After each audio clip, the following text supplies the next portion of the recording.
ঘৰবিলাকৰ অৱস্থা এবাৰ দেখুৱাই দে। এইটোৱে হৈছে আটাইতকৈ বেছি ক্ষতি হোৱা গাঁওখন নেপালী খুঁটি। এই উজনি অসমৰ যি বান, এই বানত আটাইতকৈ বেছি ক্ষতি হোৱা গাঁওখনৰ নাম নেপালী খুঁটি। আৰু আমি এতিয়া কৃষক মুক্তি সংগ্ৰাম সমিতিৰ পৰিয়াল নেপালী খুঁটিত উপস্থিত হৈছোহি। আমি ইয়াত যিসকল বানাক্ৰান্ত ৰাইজ, বানাক্ৰান্ত বুলি ক'লেতো এতিয়া মোৰ ক'বলৈ বেয়া লাগে, বানাক্ৰান্তই নহয়, শেষ হৈ যোৱা, জীৱন শেষ হৈ যোৱা পৰিয়ালবিলাকৰ ওচৰলৈ আহিছোঁ। যি পাৰিছোঁ আমি অলপ সহায় কৰিব খুজিছোঁ আমাৰ ফালৰ পৰা। যি সাহায্য আমি পৰ্যাপ্ত নহয়, যি পাৰিছোঁ সহায় কৰিবলৈ আমি চেষ্টা কৰিছোঁ।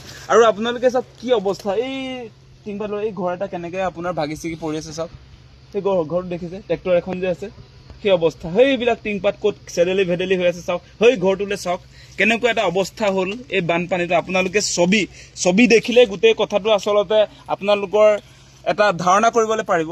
এতিয়া এই যিটো বিহুবৰ নেপালী খুঁটি, এই অঞ্চলটোৱে হৈছে আটাইতকৈ আচলতে বানে ধ্বংস কৰা এটা অঞ্চল। আৰু এই অঞ্চলত আমি উপস্থিত হৈছোঁ। ইয়াত বহু মানুহ ইতিমধ্যে মৃত্যুমুখত পৰিছে।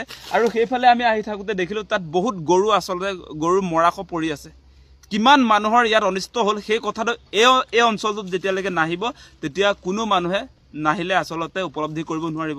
কেনেকুৱা এটা অৱস্থাত এই মানুহবিলাকে এতিয়া হাহাকাৰ এটা পৰিস্থিতিত মোকাবিলা কৰিবলগীয়া হৈছে, আপোনালোকে নিশ্চয় দেখা পাইছে।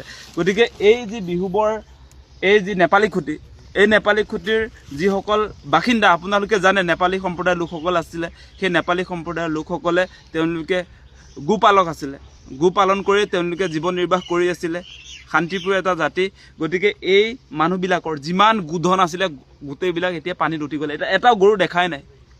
এই অঞ্চলটোত গোটেই গৰু যিবিলাক আচলতে আছিলে গোটেইবিলাক উটুৱাই লৈ গ'ল। আৰু সেইফালে মৰাশবিলাক পৰি আছে। কেনেকুৱা এটা অৱস্থা হৈছিলে সেইদিনা 19 তাৰিখে আপোনালোকে কল্পনা কৰি চাওক। গতিকে এই নেপালী খুঁটি অঞ্চল, আমি এটা কথা দাবী কৰি আছোঁ চৰকাৰক যে প্ৰতিঘৰ পৰিয়ালক অতি কমেও 10 লাখ টকা প্ৰতিঘৰ পৰিয়ালক দিব লাগিব।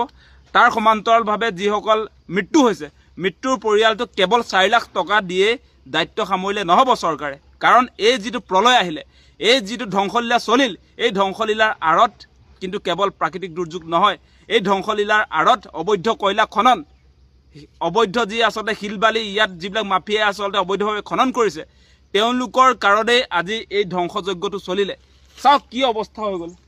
ঘৰ দুৱাৰ উটুৱাই লৈ গ'ল, ঘৰ দুৱাৰ উটুৱাই লৈ গ'ল, মানুহ উটুৱাই লৈ গ'ল, পশুধন উটুৱাই লৈ গ'ল, ঘৰৰ সা সম্পত্তি যি আছিলে সকলো উটুৱাই লৈ গ'ল। এতিয়া ইয়াৰ দায়িত্ব চৰকাৰে ল'বই লাগিব।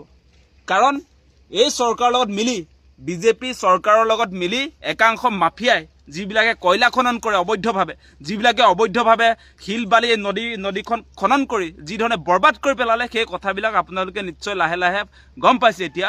গতিকে আমাক ইয়াৰ উচিত প্ৰত্যুত্তৰ লাগিব।